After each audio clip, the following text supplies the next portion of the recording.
All right, so I decided to do a video again because there's a lot of stuff in this book. Uh, and it's one of the ones that was on our list. And it was really funny because I actually saw the book when I was looking up novellas because I saw that we could pick a novella. And it didn't necessarily have to be from the list that we had for the course. So I went online and looked for what's a novella that is kind of fantasy, and because it's one of the genres that I really like writing. But what's the one that's won a bunch of awards? And it came back with Every Heart a Doorway. And so I had ordered it at the very beginning of the course, and then sure enough got to the list, and it was actually one of the ones that was listed. So it worked out really, really well. It's actually written by Shannon, and I'm not sure if it's Shannon or Shannon McGuire, but she's actually an author who has two other books in this series, which I didn't know until a little while ago. So I've actually ordered both of those. But she also writes a bunch of urban fantasies. So she's got several different series that are out. She seems to be pretty prominent or pretty prolific as far as a lot of online stuff. I had never heard of her before, and actually had a couple friends now who've ordered this book on my recommendations. I really, really enjoyed it. But she writes a lot of urban fantasy. She's also under a pseudonym, a writer in sci-fi. She goes by was it Mira Grant, but has written a bunch of different series. So this one seems like it's pretty much in her wheelhouse. It looks like a lot of her stuff is sold on Kindle and stuff like that. I didn't look up any sales numbers or anything for her to find out, but it seems like her online presence is much stronger than her presence in some of the hardback stuff and the actual physical copies. But then maybe changing her last few have won several awards. This one won both the Hugo and the Nebula Award, and then her newest one in the series I saw had been up for some stuff here in 2018 for some awards. So I'm curious to see what happens in those books. But anyways. Let me address a few of the things here that we had on the list. So, as far as how it fits in with Ewan McQuown's definition of a novella, this one is on the longer end. I mean, it's definitely still a novella, but it clocks in and was like 180 some odd pages, or 170 pages. So I read it actually with my wife. We read it aloud to one another, back and forth, and it took us probably, I'd say, about 4 nights of doing that and reading for maybe like a half hour or so each night. So it can be read in 1 or 2 sittings. As far as holding everything in your head, this one to me seems on the more difficult end compared to a lot of the novellas that we've read before, where there's like a central story, which this one does have, and I'll go over kind of what the story is momentarily. But there's a lot of stuff that's really going on. So the basic premise behind this one is that everybody kind of has these intrinsic things to who they are. Some people tend to like more logic. Some people like dealing with nonsense, like fantasies, the whole romanticism, realism kind of thing. But everybody has a doorway to another world that if they kind of resonate with that world really well, they fit in really well, a doorway could open and people could go through that into another world. So they've in this the book, they've got a school for people who've gone through. Let me move my cat here so he doesn't bug us. But anyhow, so they've got these different worlds, but they've been kind of documenting them in this school. And there's schools for children who disappear through these doorways into these other worlds. And there's some that are here in like the United States. There's others that are alluded to that are in other parts of the world. And then usually it's there's one school for students who went to this other world and they feel like that's their true home. They really want to get back to that world. And then there's another school for students who went to these worlds and it really messed them up. They want to forget it. They want to move on. They want to be done with it. But this one follows a group of people that end up going to the school where they miss the world that they went to. And so the protagonist that kind of it focuses on before she meets some of the other people at the school. Her name is Nancy, and she actually went to a world through a doorway where she was gone for what felt like a year or so to her, but was only a few weeks for the rest of the world here in the, quote, real world. But it was inhabited by the Lord of the Dead, and so she learned how to be perfectly still and like slow her heartbeat down to like 1 beat a minute and stuff like that. And she ends up coming back to the real world. Can't really fit in. Her parents are wondering why she's always wanting to wear black and why she's like not eating at all. And she, from her perspective, is like, well, I don't need to eat because I don't need to move. I can slow way down so I can live for like a year if I needed to on like a spoonful of pomegranate juice.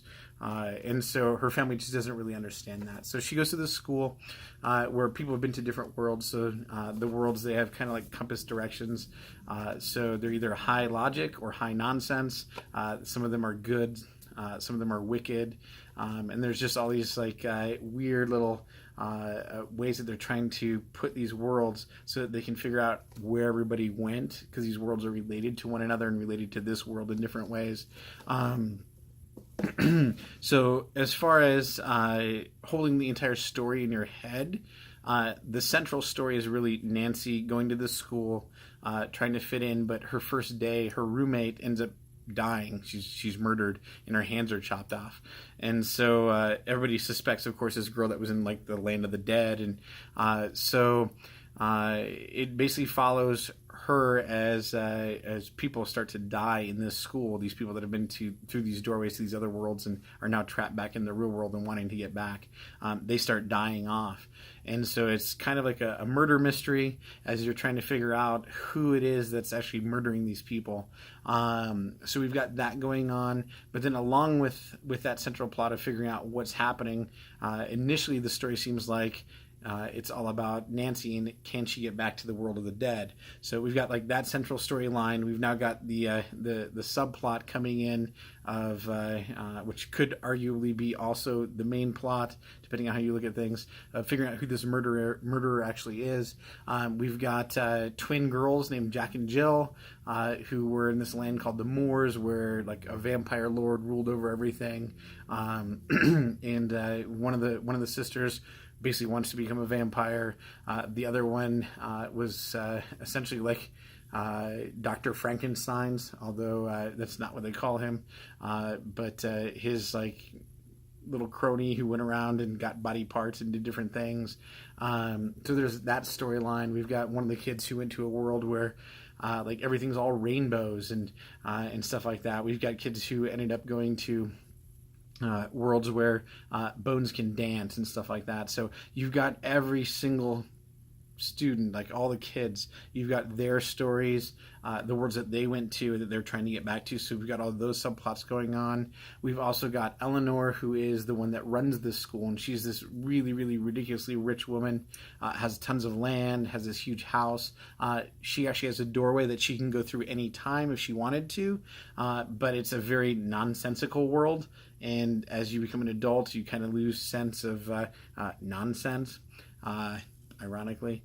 But so she kind of loses sense of that. So she's become too logical, so she can't function in that world. So she's actually biding her time and hoping that one day she'll start kind of deteriorating. She might start going a little bit senile. And then at that point, nonsense will make sense to her, and she can actually go back through the doorway into her world. So these kids are all also have the subplots of them trying to get back to their worlds.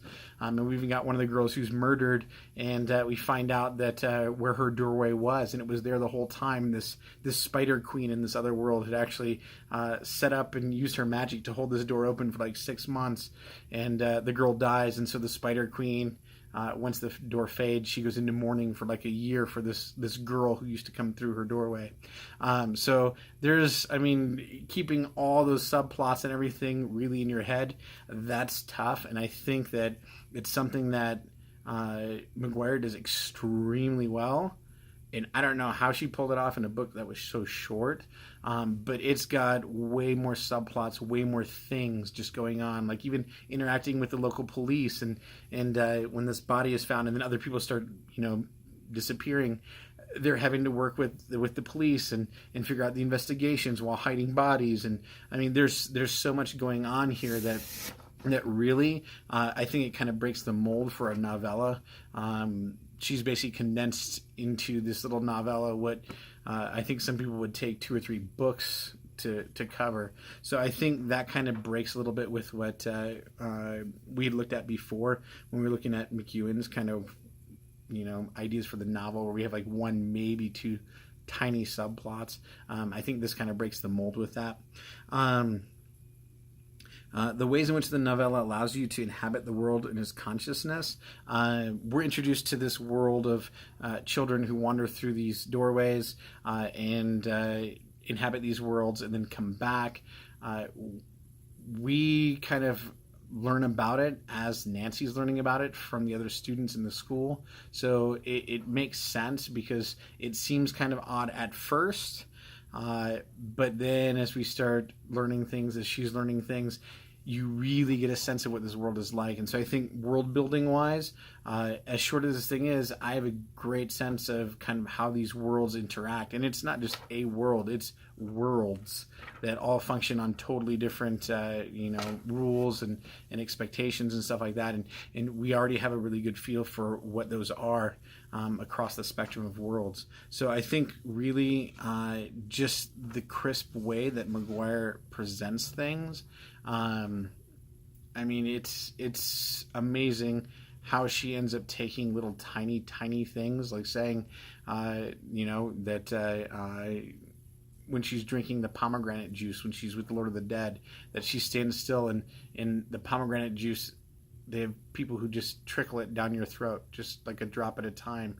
And her doing that tells us more about how important it was for these people in her world that she was in not to move, that they were to be like they were dead. They were supposed to be like statues. So rather than her giving these long explanations of things, she's giving us an image that we can see, and it's really like we can feel it. It's tactile. I mean, the sensory imagery is crazy. She talks about the one girl who wanted to be like the vampire near the end, where she sees her and she has blood, and she's like, it's essentially like dots of jam from an unfinished sandwich. And so it's just super vibrant, her description. And I think her doing it that way, rather than her explaining some philosophical reasons behind everything, really allows us to do that legwork about figuring out how things fit together. But we really get a good feel of it. We have some concrete images that really flesh things out for us. I think she does that extremely well. If the characters are established in quick strokes, they really are, and we relate that too, because in her specific instance, because she describes their world that they're from, and really since every heart is a doorway, that world is showing what's most important to each of those people and their function within that world. So we're kind of getting double duty here as far as understanding the characters, because we see them, we see how they interact, how they treat one another, and then we're told immediately what's at the heart of them. When they say they're from this world and here's what was important in that world, we go, oh, we truly understand that person, because the only way they could go to that world is if this really was who they were. So I think for her, uniquely in this specific book, that's something that may not apply as well to other things.